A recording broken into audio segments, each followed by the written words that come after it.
கொடுக்கும் தேவனுக்கு கோடி கோடி ஸ்தோத்திரம். எனக்கு வாழ்வளிக்கும் இயேசு ராஜாவுக்கு வாழ்நாள் எல்லாம் ஸ்தோத்திரம். Praise the Lord. கர்த்தருடைய மகா பரிசுத்த நாமம் மகிமையடைவதாக. இந்த ஜெயத்தின் நேர நிகழ்ச்சி உங்கள் அனைவரையும் இயேசு கிறிஸ்துவ நாமத்தினாலே வாழ்த்தி வரவேற்கிறேன். சற்று நேர சிந்தனைக்காக நாம் எடுத்துக்கொண்ட வேதபதி மார்க்கு 2ஆம் அதிகாரம் 4-5. ஜனக்கூட்டத்தின் நிமித்தம் அவருக்கு சமீபமாய் சேரக்கூடாமல் அவர் இருந்த இடத்தின் மேற்கூரையை பிரித்து திறப்பாக்கி திமிர்வாதக்காரன் கிடக்கிற படுக்கையை இறக்கினார்கள். இயேசு அவருடைய விசுவாசத்தை கண்டு திமிர்வாதக்காரனை நோக்கி, மகனே, உன் பாவங்கள் உனக்கு மன்னிக்கப்பட்டது என்றார்.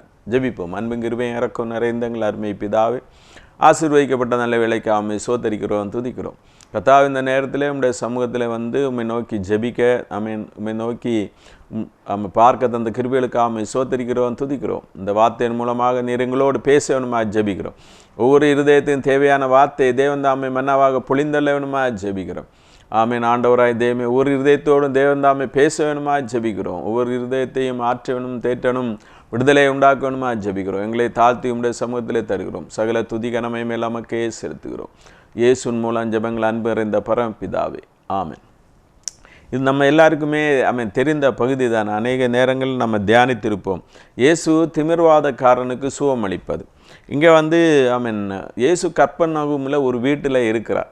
வீட்டில் இருக்கும்போது அநேக ஜனங்கள் வந்துட்டாங்க. இயேசு இருக்கிற இடங்களில் எல்லாம் அநேக ஜனங்கள் வருவாங்க. இயேசு எந்த வீட்டில் இருந்தாலும் அந்த இடம் நிரம்பி வழிகிறது. இயேசுடைய பிரசன்னம் ஒரு வீட்டையே மாற்றும், ஒரு வீட்டினுடைய தன்மையை மாற்றும். இயேசு நம்முடைய வீட்டில் இருக்கிறாரா? நம்முடைய வீட்டில் இயேசுவுக்கு இடம் கொடுத்துருக்குறோமா? இயேசு நம்முடைய வீட்டில் வாசம் பண்ணுகிறாரா? இயேசுக்கு தேவையில்லாத காரியங்களை நம்ம எல்லாம் ஒதுக்கி இருக்கிறோமா? நம்ம வீட்டில் இயேசு இருந்தால் நம்ம வந்து அந்த வீடே தேவனுடைய பிரசன்னத்தினால் நிறைந்திருக்கும். எனவே அற்புதங்களும் அடையாளங்களும் இயேசு எங்கே இருக்கிறாரோ அங்கே அற்புதங்களும் அடையாளங்களும் நடக்கும். இயேசு இருக்கிற இடத்துல சந்தோஷமும் சமாதானம் உண்டாகும். இயேசு இருக்கிற இடத்துல சண்டை இருக்காது, சச்சரவு இருக்காது. எனவே இயேசுக்கு நம்முடைய இடத்துல நம்முடைய வீட்டில் இடம் கொடுக்கணும். அடுத்து நம்முடைய இருதயத்தில் தான் அவர் வாசம் பண்ண விரும்புகிறார். எனவே நம்முடைய இருதயத்தில் சகலவிதமான பாவங்களை அகற்றிவிட்டு இருதயத்தில் இயேசுவுக்கு வாசம் பண்ணுவதற்கு இடம் கொடுக்கணும். நம்முடைய வீட்டில் இயேசு வாசம் இருக்கணும். இயேசு தான் நம்முடைய வீட்டுக்கு தலைவராக இருக்கணும். இந்த வீட்டில் இயேசு இருக்கிறாருன்னு சொன்னோன்னே எல்லாரும் கூடி வராங்க. இயேசு இருக்கிற இடத்துல மிகுந்த சந்தோஷம் உண்டாகிறது. இயேசுவை அநேகர் பின்பற்றினாங்க. இயேசுடைய வார்த்தைகளை கேட்பதற்காக அநேகர் வந்தாங்க. இயேசு அந்த இடத்துல வந்தாச்சுன்னா சும்மா இருக்கல. அவர் வசனத்தை பேசி கொண்டிருந்தார். பரலோகத்தின் ரகசியங்களே ஜனங்களுக்கு சொன்னார். பரலோக ராஜ்யத்தை நம்ம எப்படி போகணும் அதையெல்லாம் இயேசு ஒவ்வொரு ஜனக்கூட்டத்தின் மத்தியிலும் பேசி அவர்களுக்கு தெளிவான விளக்கத்தை கொடுப்பதை நம்ம அறிந்து கொள்ள முடியும். இங்கே வந்து இயேசு அவருடைய வசனங்களை பேசினார். அவருடைய கிருபையுள்ள வார்த்தைகளை கேட்பதற்காக அநேகர் வந்தாங்க. இயேசு என்ன பேசுகிறாரு, இயேசுடைய வார்த்தையை கேட்பதற்கே ரொம்ப ஆவலாக அநேக ஜனங்கள் கூடி வராங்க. இயேசுடைய வார்த்தைகள் ஒரு மனிதனை தேற்றுகிறதா இருக்கிறது, ஒரு மனிதனுடைய வியாதியை போக்குறதா இருக்கிறது, ஒரு மனிதனை பாவத்திலிருந்து விடுதலையாக்கிறதா இருக்கிறது. இயேசுடைய வார்த்தை வல்லமை உள்ளதாக இருக்கிறது. இயேசு அந்த வார்த்தையை எங்கு எதற்கு அனுப்புகிறாரோ அந்த நோக்கத்தை நிறைவேற்றுகிறதா இருக்கிறது. இயேசுவின் வார்த்தையிலே வல்லமை உண்டு. எனவே இயேசு அந்த இடத்துல இருக்கும்போது ஜனக்கூட்டங்கள் எல்லாம் வந்து கூடிட்டாங்க. இயேசுடைய வார்த்தையை கேட்பதற்காக அந்த ஜனக்கூட்டங்கள் எல்லாம் வந்து கூடிட்டாங்க. ஒரே கூட்டமாக இருக்குது. யாருக்கும் போகாத கூட்டம் இயேசுக்கு வந்திருக்கு. அங்கே ஒரு பெரிய விளம்பரம் இல்லை. இயேசு இருக்கிறாருன்னு யார்கிட்டையும் சொல்லலை. இயேசு இருந்தாலே போதும் அந்த இடத்துல வந்து ஜனங்களை தேடி வருவாங்க. இப்போ வந்து ஜனக்கூட்டம் மிகுதியாக இருக்கிறதுனால ஒரு அந்த கூட்டத்தின் மத்தியில் போக முடியாது. அந்த அளவுக்கு பெரிய கூட்டமாக இருக்கும்போது 4 பேர் ஒரு திமிர்வாதக்காரனை இயேசுவிடத்தில் கொண்டு வந்தாங்க. 4 பேர் ஒரு திமிர்வாதக்காரனை இயேசுவிடத்தில் கொண்டு வந்தாங்க. அந்த ஜனக்கூட்டமாக இருந்ததினால அவருக்கு சமீபமாய் சேரக்கூடாமல் இருந்த வீட்டின் மேற்கூரையை பிரித்து திறப்பாக்கி திமிர்வாதக்காரன் கிடந்த படுக்கை இறக்குனார்கள். எவ்வளோ பெரிய முயற்சி! இயேசுடத்தில் வந்தாச்சுன்னா சுகம் கிடைக்கும். 4 நண்பர்கள் இருக்கிறாங்க திமிர்வாதக்காரனுக்கு. அவங்க இயேசுவே இயேசுடத்தில் அந்த திமிர்வாதக்காரனை கொண்டு வராங்க. அந்த திமிர்வாதக்காரன் தானாகவே இயேசுடத்தில் வர முடியல. ஏன்னா அவர் வியாதினால் பாதிக்கப்பட்டு கட்டில் கிடையாக இருக்கிறார். எனவே அவரால் வர முடியாது. எனவே எப்படியாவது இயேசுடத்தில் இவரை கொண்டு போகணும், கொண்டு போய் இவருக்கு சுகத்தை வாங்கி கொடுக்கணும், இவருக்கு இயேசுடத்தில் ஒரு அற்புதத்தை பெற்றுக் கொடுக்கணும் அப்படின்னு சொல்லி முயற்சி பண்ணுறார். இன்றைக்கும் சபைகள் மூலமாக இயேசு செயல்பட்டு கொண்டு இருக்கிறார். நம்முடைய தேவனுடைய பிள்ளைகள் துயரத்தில் இருக்கிறவங்க, துன்பத்தில் இருக்கிறவங்க, பாவத்தில் இருக்கிறவங்க, வியாதியில் இருக்கிறவங்க, பிரச்சனையில் இருக்கிறவங்க, கடன் தொல்லையில் இருக்கிறவங்க, இவர்கள் எல்லாம் சபையில் கூட்டிகிட்டு வந்தாச்சுன்னா இயேசு அங்கே உலாவுறவராக இருக்கிறார். எனவே இயேசு அங்கே இருக்கிறபடினாலே அவர்களுக்கு விடுதலை உண்டாகுது. நம்ம மற்றவர்களை இயேசுடத்தில் வழி நடத்துகிறவர்களாக இருக்கணும். மற்றவங்களுக்கு இயேசு நமக்கு செய்த நன்மைகளை மற்றவங்களுக்கு சொல்லணும். இந்த 4 பேரும் இயேசுவை பற்றி நன்றாக அறிந்திருந்தார்கள். இயேசு அற்புதமானவர், இயேசு அதிசயமானவர், இயேசு தேவனுடைய குமாரன், இயேசு தான் உண்மையான தெய்வம், இதையெல்லாம் அவர் அறிந்திருந்தாங்க. அதனால தான் இயேசு இடத்துல வந்தால் நமக்கு ஜெயம் கிடைக்கும். இயேசு இடத்துல வர்றவங்களுக்கு ஒரு நாளும் தோல்வியே கிடையாது. எப்போதும் இயேசு நம்ம ஜெயமாக நடத்துகிற தேவன். எனவே இயேசு இடத்துல அவங்களை கொண்டு வரும்போது அவங்களுக்கு பல தடைகள், அவருக்கு வர முடியாது. ஆனால் இவங்க கொண்டு வராங்க. இங்கே வரும்போது ஜனக்கூட்டம் மிகுதியாக இருக்கிறது. அநேக நேரங்களிலே சில ஜனங்கள் மற்ற இயேசுடத்தில் வருவதற்கு தடையாக இருக்கிறாங்க. இங்கே இவங்க ஜனக்கூட்டம் இருந்ததுனால விடலை, விசுவாசத்தை விடலை. விசுவாசத்தை விடாமல் அவங்க இயேசுடத்தில் அவரை கொண்டு வர்றாங்க. அப்போ அதாவது நம்முடைய விசுவாசம் வெளிப்படுகிறதா இருக்கணும். இயேசுடத்தில் வரும்போது நம்முடைய விசுவாசத்தை நம்ம வெளிப்படுத்தணும். அப்போ தான் விடுதலை உண்டாகும். எனவே விசுவாசம் முக்கியமாக காணப்படுகிறது. யாக்கோபு 2ஆம் அதிகாரம் 17 அப்படியே விசுவாசமும் கிரியைகள் இல்லாதிருந்தால் தண்ணீர் தானே செத்ததாக இருக்கும் அப்படின்னு சொல்லப்படுகிறது. 18ஆம் வசனம், ஒருவன் எனக்கு விசுவாசம் உண்டு, எனக்கு கிரியைகளும் உண்டு, கிரியைகள் இல்லாமல் உன் விசுவாசத்தை எனக்கு காண்பி, நான் என் விசுவாசத்தை என் கிரியையினால் உனக்கு காண்பிப்பேன் என்பானே. அப்போ முதல்ல கிரியை உள்ள விசுவாசமாக இருக்கணும். இந்த 4 பேருக்கும் எப்படியாவது இயேசுடத்தில் கொண்டு வரணும்னு வரும்போது அந்த ஜனக்கூட்டம் ஒரு தடையாக இருந்ததுனால எப்படியோ அவங்க மேற்கூரையில் ஏறிட்டாங்க. ஏணி வச்சு அல்லது ஒரு ஏதாவது ஏணி வச்சு தான் ஏறி இருக்கணும். அப்படி ஏதோ ஒரு பெரிய முயற்சி கிரியை இயேசுடத்தில் எப்படியாவது வரணும், இயேசுடத்தில் வந்தால் விடுதலை கிடைக்கும் என்கிற விசுவாசம். அப்போ அவங்க அந்த மேற்கூரையை பிரிக்கிறாங்க. அந்த மேற்கூரையை பிரித்து உள்ளே வர்றாங்க. அவங்களுடைய விசுவாசம் கிரியை உள்ள விசுவாசமாக இருக்கிறது. கிரியைகளில் இல்லாத விசுவாசம் செத்ததாக இருக்கிறது. கிரியை இல்லாத விசுவாசம் செத்ததாக இருக்கிறது. எனவே கிரியை செய்யணும். விசுவாசத்துக்கு நம்ம கிரியை செய்வது அவசியமாக இருக்கிறது. இயேசு தன்னிடத்தில் வருகிறவர்களை ஏற்றுக்கொள்கிறார் என்பதை விசுவாசிக்கணும். அவர்களுக்கு பலன் கொடுக்கிறார் என்பதை விசுவாசிக்கணும். அதுதான் விசுவாசம் நம்பிக்கை தான் நம்முடைய வாழ்க்கை. இயேசுவை விசுவாசிப்பது தான் நம்முடைய வாழ்க்கை. விசுவாசம் இல்லாமல் தேவனுக்கு பிரியமாக இருக்க முடியாது. எனவே ஒருவன் தேவனத்தில் வருகிறவன் அவரை விசுவாசிக்கிறவர்களுக்கு பலன் கொடுக்கிறார் என்பதை அது அவர்கள் அறிந்து அறிக்கையிட்டு இயேசுடத்தில் வரணும். இங்கே இவங்க கிரியில் வெளிப்படுத்தினாங்க. இயேசுடத்தில் வருவதற்கு பல தடைகள் இருந்தாலும் அந்த தடைகளை தாண்டி இயேசுடத்தில் வரணும் அப்படின்னு சொல்லி இயேசுடத்தில் சேர்ந்தாச்சு. அப்போ இயேசுடத்தை படுக்கையை இயேசு இருந்த வீட்டுக்கு உள்ளே இறங்கிட்டாங்க. எவ்வளோ முயற்சி, எவ்வளோ விசுவாசம். இயேசு அவர்களை 5ஆம் வசனம் இப்படி சொல்லுவார், மார்க் 2:5, இயேசு அவர்கள் விசுவாசத்தை கண்டு திமிர்வாதக்காரனை நோக்கி, மகனே உன் பாவங்கள் உனக்கு மன்னிக்கப்பட்டது என்றார்.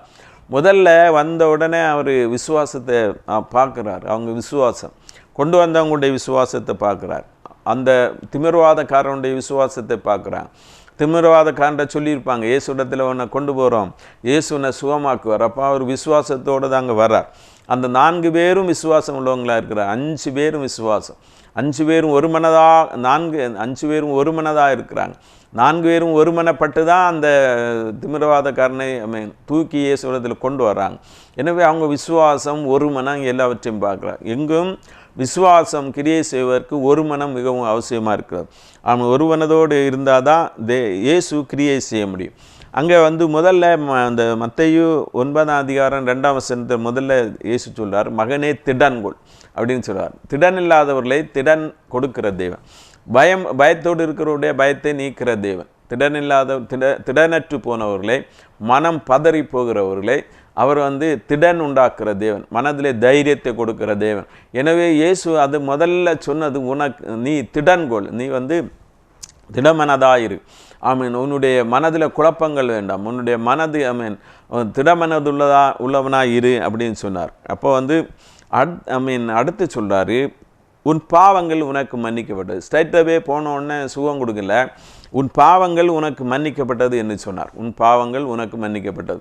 இயேசு பாவங்களை மன்னிக்கிற தேவன். முதல்ல பாவம் இருக்கும்போது நம்முடைய வியாதியிலிருந்து விடுதலை அடைய முடியாது. பாவத்திலிருந்து விடுதலை அடையும் போது வியாதியிலிருந்து விடுதலை உண்டாகிறது என்பதற்கு இது ஒரு எடுத்துக்காட்டாக இருக்கிறது. இயேசு முதல்ல பாவத்திலிருந்து விடுதலை கொடுக்கிறார்.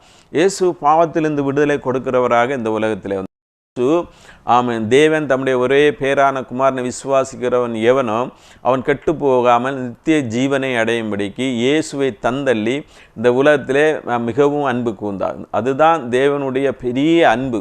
இயேசுவை இந்த உலகத்தினுடைய பாவத்தை சுமந்து தீர்க்கிற தேவாட்டு குட்டியாக இந்த உலகத்துக்கு அனுப்பி இயேசுவை விசுவாசிக்கிறவர்கள் எவர்களோ அவர்கள் கெட்டு போகாமல் பரலோக ராஜ்யத்தை அடையும்படியாக, நித்திய ஜீவனை அடையும்படியாக இயேசுவை இந்த உலகத்திலே தந்தார்.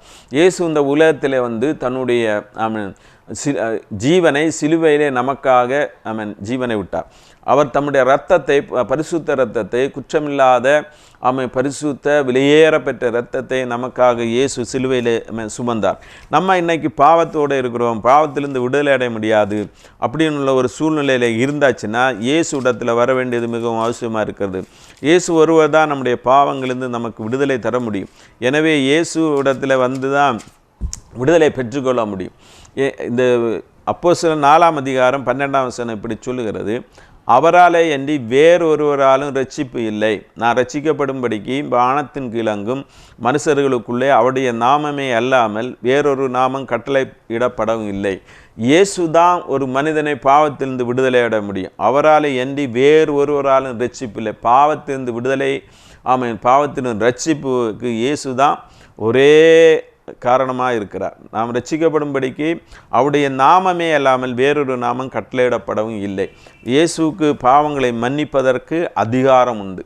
இயேசுவுக்கு பாவத்தை மன்னிப்பதற்கு அதிகாரம் இருக்கிறது. இயேசுடைய ரத்தம் தான் ஒரு மனிதனுடைய பாவத்திலிருந்து ஒரு மனிதனை விடுதலை ஆக்குறது. இந்த உலகத்தில் பல பரிகாரங்கள் இருந்தாலும் இயேசுடைய ரத்தம் மட்டுமே ஒரு மனிதனை பாவத்திலிருந்து விடுதலை ஆக்கிறதா இருக்கிறது. இப்போ இயேசு பாவங்களை மன்னிக்கிறாரு அப்படின்னு சொன்னோன்னே எங்கே பார்த்தாலும் இயேசுவுக்கு சாதகமாக பெரிய திரள் கூட்டம் இருந்தாலும் அவருக்கு எதிராக ஒரு கூட்டம் இருந்து கொண்டே தான் இருந்தது. அங்கே சொல்கிறாங்க, இயேசுவை பார்த்து இவர் தேவ தூஷணம் சொல்லுகிறது என்ன? தேவன் ஒருவரே அன்றி பாவங்களை மன்னிக்கத்தக்கவர் யார் என்று தங்கள் இருதயங்களிலே சிந்தித்து கொண்டிருந்தார்கள். அப்போ சிந்திக்கிறாங்க, தேவன் மட்டும்தான் மன்னிக்க முடியும். இயேசு தான் தேவன். தேவனுடைய குமாரனாக இந்த உலகத்தில் வெளிப்பட்டார். அவர் தான் சிங்காசனத்திலே வீற்றிருந்தவர். பரலோகத்தை துறந்து பூலோகத்திலே மனிதர்கள் ரட்சிக்கப்படுவதற்காக இயேசு இந்த உலகத்திலே வந்தார். அப்போ அவங்களுக்கு நிறைய படித்தவங்க நிறைய அனலைஸ் பண்ணி பார்ப்பாங்க.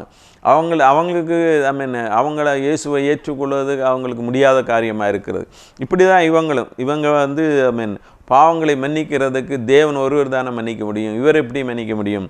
இயேசுவை ஏற்றுக்கொள்ளாதவர்களும் இருந்தாங்க. இயேசுவை ஏற்றுக்கொள்ளாதவங்க அவங்க பரிசேயர், சதுசேயர், வேதபாரகர், இவங்க எல்லாம் நிறைய வேதத்தை படித்தவங்க. வேதத்தினுடைய ரகசியங்கள் அவருக்கு தெரிந்து கொள்ளவில்லை. அவருடைய கண்கள் இருளாக்கப்பட்டிருந்தது. வேதத்திலே தீர்க்க தரிசனங்களிலே ஆதியாகமம் முதல் எல்லா இடங்களிலும் இயேசு வருவார், பாவங்களை மன்னிக்கிறவராக வருவார், மனுக்குலத்தினுடைய பாவத்திலிருந்து அவர்களை மீட்கிறவராக வருவார் என்கிற அநேக தீர்க்க தரிசனங்கள் ஆதியாகமம் முதல் அங்கே மல்கியா வரைக்கும் இருக்கிறது. அதையெல்லாம் படித்து தேர்னவங்க தான் இந்த வேதபாரகர், பரிசேயர், சதுசேயர் எல்லாம் இவங்க எல்லாம் அதை அவங்க அறியாமல் இருக்கிறாங்க. அதனுடைய வெளிப்பாடு அவங்களுக்கு கிடைக்காததுனால அவங்களுடைய மனம் குருடாக்கப்பட்டிருந்ததுனால இயேசு அவங்க ஏற்றுக்கொள்ளலை. இயேசு இன்றைக்கு ஜீவிக்கிற தேவன், அவர் மரித்த தேவன் அல்ல. இன்றைக்கும் உயிரோடு எழுந்து நமக்காக பிதாவுடைய வலது வருஷத்தில் வேண்டுதல் செய்கிறவராக இருக்கிறார். எந்த பாவத்தில் இருந்தாலும் அவர் நம்மை மன்னிப்பதற்கு வல்லமை உள்ளவராக இருக்கிறார். அவர் கிருபை உள்ளவராக இருக்கிறார். அவருடைய ஆசனத்தினுடைய பெயர் கிருபாசனம். எனவே எந்த பாவத்தோடு இருந்தாலும் கிருபாசன தண்டையில் நெருங்கி வந்தாச்சுன்னா, அவரிடத்தில் அறிக்கை செய்தாச்சுன்னா, நம்முடைய பாவங்களை மன்னிப்பதற்கு இரக்கமுள்ள தேவனாக இருக்கிறார். அவர் உண்மையின் நீதியும் உள்ள தேவனாக இருக்கிறார். பொய் சொல்ல அவர் மனிதன் அல்ல. எல்லாருடைய பாவங்களையும் சுமந்து தீர்த்தவர், எல்லாருடைய பாவங்களையும் மன்னிப்பதற்கு தயவுள்ளவராக இருக்கிறார். இவங்க நம்முடைய பாவம் இன்றைக்கு என்ன நிலைமையில் இருந்தாலும் அதிலிருந்து விடுதலை ஆக்குவதற்கு இயேசு வல்லமை உள்ளவராக இருக்கிறார். இயேசுடத்தில் கடந்து வருவது மிகவும் அவசியமாக இருக்கிறது. எனவே இயேசுடத்தில் நம்ம கடந்து வரும்போது இயேசுடத்தில் நம்முடைய பாவங்களை அறிக்கையிடும்போது இயேசு நம்முடைய பாவங்களை மன்னிப்பதற்கு இரக்கமுள்ள தேவனாக இருக்கிறார். எனவே ஒவ்வொருவரும் இயேசுடத்தில் வந்து நம்முடைய பாவங்களை அறிக்கையிட்டு மன்னிப்பு பெறுவது அவசியமாக இருக்கிறது.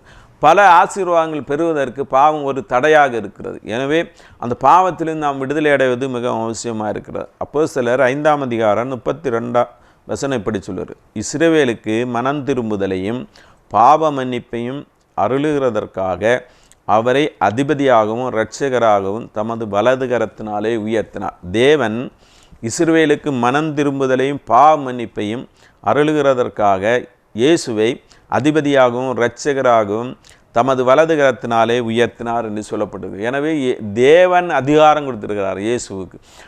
அதனால் அவர் நம்முடைய பாவங்களை மன்னிக்கிறவராக இருக்கிறார். இன்றைக்கு நம்ம எந்த பாவத்தோடு இருந்தாலும் இயேசுடத்தில் வந்து நம்முடைய பாவங்களை அறிக்கையிட்டால் நம்முடைய பாவங்களை மன்னிப்பதற்கு அவர் அதிகாரமுள்ள தேவனாக இருக்கிறார், இரக்கமுள்ள தேவனாக இருக்கிறார், கிருபையுள்ள தேவனாக இருக்கிறார். எனவே இப்போது இந்த செய்தியை கேட்கிற நீங்கள் என்ன பாவத்தில் இருந்தாலும் அவர் நம்மை மன்னிப்பதற்கு இரக்கமுள்ள தேவனாக இருக்கிறார். தாவீது பாவம் செய்து தன்னுடைய பாவத்தை அவருடைய பாவத்தில் அறிக்கையிட்ட போது அந்த பாவத்திலிருந்து விடுதலை கொடுத்தார். பேதுரு மறுதலித்து பின்வாங்கி போய் தேவனுக்கு விரோதமான பாவங்களை செய்தபோது இயேசு அவரை மன்னித்தார். மனங்கசந்து அழுதபோது மன்னித்தார். எனவே அங்கே ஒன்று அறிக்கையிடுவது, அழுவது, மனக்கசந்து அழுவது, இதெல்லாம் பாவத்திலிருந்து விடுதலை பெறுவதற்கு மிகவும் அவசியமாக இருக்குது. பாவத்தை பற்றி உணர்வுள்ளவர்களாக இருக்கணும். பாவத்தை குறித்து நம்முடைய இருதயத்தை கடினப்படுத்தக்கூடாது. நம்முடைய பாவங்களை அவர் மன்னிப்பதற்கு அவரிடத்தில் நம்ம அறிக்கையிட்டு ஜெயம் பெறுகிறவர்களாக இருக்கணும்.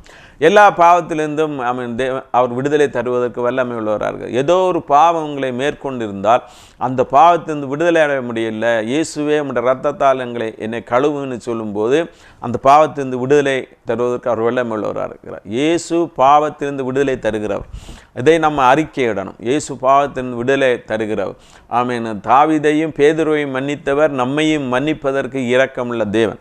அவர் தமிழத்தில் வருகிற ஒருவரையும் புறம்பே தள்ளுகிற தேவன் அல்ல. அப்போ இயேசு சொல்லுகிறார், அந்த சிந்தனை பண்ணிட்டு இருந்தாங்களே அவங்கள பார்த்து இயேசு சொல்லுகிறார், நீங்கள் உங்கள் இருதயங்களில் இப்படி சிந்திக்கிறது என்ன? உங்கள் பாவங்கள் உனக்கு மன்னிக்கப்பட்டதுன்னு சொல்வதோ எழுந்து உன் படுக்கை எடுத்துக்கொண்டு நடைய என்று சொல்வது எது எளிது? பூமியிலே பாவங்களை மன்னிக்க மனுஷகுமாரனுக்கு அதிகாரம் உண்டு என்பதை நீங்கள் அறிய வேண்டும். இயேசுக்கு தான் அதிகாரம் இருக்குது. அப்போ இயேசுவுக்கு பாவத்தை மன்னிப்பதற்கு அதிகாரம் இருக்கிறது. இயேசு நம்முடைய பாவங்களை எல்லாம் மன்னிக்கிறார், எல்லா பாவங்களையும் மன்னிக்கிறோம். இயேசுவால் மன்னிக்க முடியாத பாவம் ஒன்றுமே இல்லை. எனவே நம்ம அந்த பாவம் மன்னிக்கப்பட்ட உடனேயே அந்த மனுஷனுக்கு பெரிய சந்தோஷம். இந்த உலகத்தில் ஒரு மனிதன் தன்னுடைய பாவத்திலிருந்து விடுதலை அடைந்து இயேசுடத்தில் வரும்போது தேவ பிரசன்னத்தை உணரும்போது அதைவிட சந்தோஷமான காரியம் ஒன்றுமே இல்லை. அப்படி பாவ மன்னிப்பு அடைந்து ஞானஸ்நானம் பெற்றவர்களுக்கு தேவன் பரிசுத்த ஆவியை கொடுக்கிறார் என்று அப்போஸ்தலர் 2ஆம் அதிகாரத்தில் சொல்லப்பட்டிருக்கிறது. அப்போ பரிசுத்த ஆவியானவர் வரும்போது அதை விட மிகுந்த சந்தோஷம். பாவ மன்னிப்பு உண்டாகிறது இயேசுவின் ரத்தத்தினாலே, அது மிகுந்த சந்தோஷம். அந்த மன்னிப்பினால் அந்த பாவ மன்னிப்பு நிச்சயம் கிடைச்சாலே பெரிய சந்தோஷம். அதன் பேரில் நமக்கு பரிசுத்த ஆவியானவர் ஊற்றப்படுகிறார். அப்போது அதனால் அதை விட மிகுந்த சந்தோஷம். பரிசுத்த ஆவியை நாம் வாஞ்சித்து பெற்றுக்கொள்ள வேண்டும். அப்போது இது முடிஞ்ச உடனே இயேசுவுக்கு பாவங்களை மன்னிக்க அதிகாரம் உண்டு என்று அவங்களை சொல்லிக் கொடுத்தார். கொடுத்துட்டு அந்த திமிராதக்காரனை நோக்கி, நீ எழுந்து உன் படுக்கையை எடுத்துக்கொண்டு உன் வீட்டுக்கு போ என்று உனக்கு சொல்லுகிறேன்னு சொன்னார்.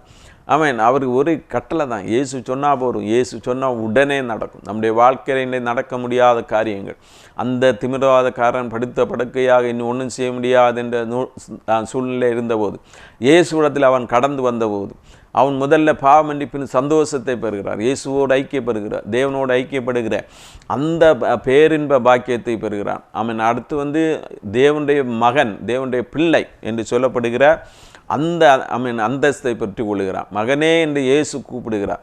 அவன் இயேசு இவ்வளோ அன்புள்ள தேவன். இன்றைக்கும் நம்மை பார்த்து சொல்லுகிறார். உங்களை பேரை சொல்லி மகனே என்று உங்களை நோக்கி கூப்பிடுகிறார். உங்களுடைய பாவங்களை மன்னிப்பதற்கு நான் ஆயத்தமாக இருக்கிறேன், என்னென்றையில் வாருங்கள் என்று கூப்பிடுகிறார். உங்களுடைய வியாதியை நீக்குவதற்கு, உங்களுடைய பிரச்சனைகளை போக்குவதற்கு நான் ஆயத்தமாக இருக்கிறேன்னு சொல்கிறார். இயேசு ஒரு வார்த்தை சொன்னால் போதும், எல்லாமே நடந்துவிடும். இயேசு இப்போது நம் பக்கத்திலே இருந்து கொண்டு இருக்கிறார், நின்று கொண்டு இருக்கிறார். நம்மை ஆசீர்வதிப்பதற்காக அவர் நின்று கொண்டு இருக்கிறார். அவருடைய பாதத்திலே விழுந்து ஜெபிக்கும் போது நம்மை அவர் ஆசீர்வதிக்கிறவராக இருக்கிறார். அவர் 4 பேர் தூக்கிட்டு வந்தவர் அந்த கட்டிலையும் தூக்கிட்டு போகிறார். 4 பேரால் தூக்கிட்டு வரப்பட்டவர் இப்போ அவருடைய படுக்கையே தூக்கிட்டு போகிறார். எவ்வளோ பெரிய ஆச்சரியம்! இயேசுவிடத்தில் வந்தால் ஒரு தோல்வியே கிடையாது. நம்முடைய வாழ்க்கையில் தோல்வி என்று சொல்லப்பட்ட இடங்களிலே இயேசு எல்லா இடங்களையும் ஜெயந்தருகிறவராக இருக்கிறார். இப்போதே நாம் மனம் திரும்பி அவரிடத்தில் வருவோம், நம்முடைய பாவங்களை அறிக்கையிடுவோம். இயேசு நம்முடைய பாவத்தை மன்னிக்கிறவர், நம்முடைய வியாதியிலிருந்து விடுதலை தருகிறவர், நம்முடைய பிரச்சனையிலிருந்து விடுதலை தருகிறவர் இயேசு நம்ம மத்தியில் வந்திருக்கிறார். எனவே இயேசுவை நம்ம வருந்தி அழைப்போம். இயேசுவிடத்தில் நம்முடைய பாவங்களை அறிக்கையிடுவோம். அப்போது நம்முடைய வியாதியிலிருந்து, வேதனையிலிருந்து, எல்லாவற்றிலிருந்து இயேசு விடுதலை தருவார். பாவமெல்லாம் போக்கிடுவார், பயங்களெல்லாம் நீக்கிடுவார். பாவமெல்லாம் போக்கிடுவார், பயங்களெல்லாம் நீக்கிடுவார். ஆவியினால் நிரப்பிடுவார், அதிசயம் செய்திடுவார். கொண்டாடுவோம் கொண்டாடுவோம், கவலைகள் மறந்து நாம் பாடுவோம். கொண்டாடுவோம் கொண்டாடுவோம், கவலைகள் மறந்து நாம் பாடுவோம். இயேசு ராஜா வந்திருக்கிறார், எல்லோரும் கொண்டாடுவோம். கைதட்டி நாம் பாடுவோம். இயேசு ராஜா வந்திருக்கிறார், எல்லோரும் கொண்டாடுவோம். கைதட்டி நாம் பாடுவோம். மனதுருக்கம் உடையவரே, மன்னிப்பதில் வல்லவர். மனதுருக்கம் உடையவரே, மன்னிப்பதில் வல்லவர். உன்னினைவாயிருக்கின்றார், ஓடிவா என் மகனே. உன்னினைவாயிருக்கின்றார், ஓடிவா என் மகளே. கொண்டாடுவோம் கொண்டாடுவோம், கவலைகள் மறந்து நாம் பாடுவோம். கொண்டாடுவோம் கொண்டாடுவோம், கவலைகள் மறந்து நாம் பாடுவோம். நம்ம இயேசு ராஜா வந்திருக்கிறார், எல்லோரும் கொண்டாடுவோம். கைதட்டி நாம் பாடுவோம். கண்ணீரெல்லாம் துடைத்திடுவார், கரம் பிடித்து நடத்திடுவார். கண்ணீரெல்லாம் துடைத்திடுவார், கரம் பிடித்து நடத்திடுவார். எண்ணமெல்லாம் ஏக்கமெல்லாம் இன்றே நிறைவேற்றுவார். எண்ணமெல்லாம் ஏக்கமெல்லாம் இன்றே நிறைவேற்றுவார். கொண்டாடுவோம் கொண்டாடுவோம், கவலைகள் மறந்து நாம் பாடுவோம், கொண்டாடுவோம், கொண்டாடுவோம். கவலைகள் மறந்து நாம் பாடுவோம், நம்ம இயேசு ராஜா வந்திருக்கிறார். எல்லோரும் கொண்டாடுவோம், கைதட்டி நாம் பாடுவோம். நோய்களெல்லாம் நீக்கிடுவார், நொடி பொழுதில் சுகம் தருவார். நோய்களெல்லாம் நீக்கிடுவார், நொடி பொழுதில் சுகம் தருவார். பேய்களெல்லாம் நடுநடுங்கும் நம்ம பெரியவர் திருமுன்னே, பேய்களெல்லாம் நடுநடுங்கும் நம்ம பெரியவர் திருமுன்னே. கொண்டாடுவோம், கொண்டாடுவோம், கவலைகள் மறந்து நாம் பாடுவோம், கொண்டாடுவோம், கொண்டாடுவோம். கவலைகள் மறந்து நாம் பாடுவோம், நம்ம இயேசு ராஜா வந்திருக்கிறார். எல்லோரும் கொண்டாடுவோம், கைதட்டி நாம் பாடுவோம். ஜெபிப்போம். அன்பும் கிருபையும் இரக்கம் நிறைந்தங்கள் அருமை பிதா, ஆசீர்வதிக்கப்பட்ட நல்ல வேலைக்காமை சோதரிக்கிறோம், துதிக்கிறோம் கத்தா. போது இந்த ஜபத்தில் பங்குண்ட ஒவ்வொருவரையும் தேவன் நாமே ஆசீர்வதிக்கணுமா ஜபிக்கிறோம் கத்தாவே. மே சோதரிக்கிற அந்த திமிர்வாதக்காரனை உம்மிடத்தில் கொண்டு வந்தபோது பாவத்திலிருந்து விடுதலை கொடுத்து வியாதியிலிருந்து விடுதலை கொடுத்தீரே, மே சோதரிக்கிறோம், துதிக்கிறோம் கத்தா. போதும் அவன் பாவத்திலே பிடிபட்டு இருக்கிற பிள்ளைகளுக்காக ஜெபிக்கிறோம். ஒவ்வொருவரையும் தேவன் தாமை விடுதலை ஆக்கணுமா ஜெபிக்கிறோம். ஹல்லேலூயா, சோதரம். சாத்தான் ஹல்லேலூயா தந்திரமாக அவன் பாவத்துக்குள் அமிழ்த்தி வைத்திருக்கிற எல்லா கட்டுகளிலிருந்தும் தேவன்தாமே ஒவ்வொருவரையும் விடுதலையாக்கணுமா ஜெபிக்கிறோம், பரிசுத்தமாக்கணுமா ஜெபிக்கிறோம். ஒவ்வொருவரையும் பரிசுத்தமாக்கணுமா ஜெபிக்கிறோம். ஒவ்வொருடைய சிந்தனைகளையும் பரிசுத்தமாக்கணுமா ஜெபிக்கிறோம். ஒவ்வொருடைய செயல்களையும் பரிசுத்தமாக்கணுமா ஜெபிக்கிறோம் கத்தா. அப்பா, வியாதியோடு இருக்கிறவர்களுக்காக ஜெபிக்கிறோம். எந்த வியாதியும் சுகமாக்க நீர் வல்லமையுள்ள தெய்வமாக இருக்க முடியாமல் சோத்திரம். எல்லா வியாதியிலையும் தேவனாமை குணமாக்கணுமா ஜெபிக்கிறோம். குணமாக்குற தேவ வல்லமை வெளிப்பட வேணுமா ஜெபிக்கிறோம். அப்பா, வியாதியோடு ஆஸ்பத்திரியிலும் வீடுகளிலும் இருக்கிறவர்களுக்காக ஜெபிக்கிறோம். எல்லாரையும் தேவனாமே சுகம் கொடுத்து ஆசீர்வதிக்கணுமா ஜெபிக்கிறோம். இந்த செய்தியை கேட்டு ஆமீன் யாராவது வியாதியோடு இருந்தால் ஒவ்வொருவரையும் தேவனாமை விடுதலையாக்கணுமா ஜெபிக்கிறோம். பிசாசின் கட்டுகளில் இருக்கிறவர்களை விடுதலையாக்கணுமா ஜெபிக்கிறோம். கடன் பிரச்சனையில் இருக்கிறவர்களை விடுதலையாக்கணுமா ஜெபிக்கிறோம். பல தேவைகளோடு இருக்கிறவர்களை தேவன்தாமே சந்தித்து கொடுக்கணுமா ஜெபிக்கிறோம் கத்தா. ஆமீன் ஆண்டவரே, பெரிய பாரத்தோடு இருக்கிறவருடைய பாரங்களை தேவன்தாமே நீக்கி போடணுமா ஜெபிக்கிறோம். உடைய வல்லமையின் கரம் வெளிப்பட வேணுமா ஜெபிக்கிறோம். விதவைகளையும் திக்கற்ற பிள்ளைகளையும் தேவன்தாமே ஆதரிக்க வேணுமா ஜெபிக்கிறோம். வஸ்திரம் இல்லாதவர்களுக்கு வஸ்திரத்தை கொடுக்கணுமா ஜெபிக்கிறோம். இருப்பிடம் இல்லாதவர்களுக்கு இருப்பிடத்தை கொடுக்கணுமா ஜெபிக்கிறோம். ஆகாரம் இல்லாதவர்களுக்கு ஆகாரத்தை கொடுக்கணுமா ஜெபிக்கிறோம். பண தேவைகளோடு இருக்கிறவருடைய பண தேவைகளை தேவன்தாமை சந்தித்து கொடுக்கணுமா ஜெபிக்கிறோம். எல்லா பிரச்சனைகள் போராடுന്ന ஒவ்வொருவரும் விடுதலையாக்கணுமா ஜெபிக்கிறோம். எல்லாருக்கும் விசேஷமாக உங்களுடைய ரட்சிப்பை கட்டளையிடணுமா ஜெபிக்கிறோம். உடைய பரிசுத்த ஆவியை கட்டளையிடணுமா ஜெபிக்கிறோம். உங்களுடைய ராஜ்யத்துக்கு எல்லாரையும் தகுதிப்படுத்தணுமா ஜெபிக்கிறோம். எங்களை ஒன்றுமில்லேகத்தா எங்களை தாழ்த்தி உடைய சமத்திலே தருகிறோம். சகல துதி கனமையும் நமக்கே செலுத்துகிறோம். இயேசுவின் மூலம் ஜெபங்கள் அன்பு இருந்த பரம்பிதாவே, ஆமென். ஜெயம் கொடுக்கும் தேவனுக்கு கோடி கோடி ஸ்தோத்திரம். வாழ்வழிக்கும் இயேசு ராஜாவுக்கு வாழ்நாளெல்லாம் ஸ்தோத்திரம். ஜெயம் கொடுக்கும் தேவனுக்கு கோடி கோடி ஸ்தோத்திரம்.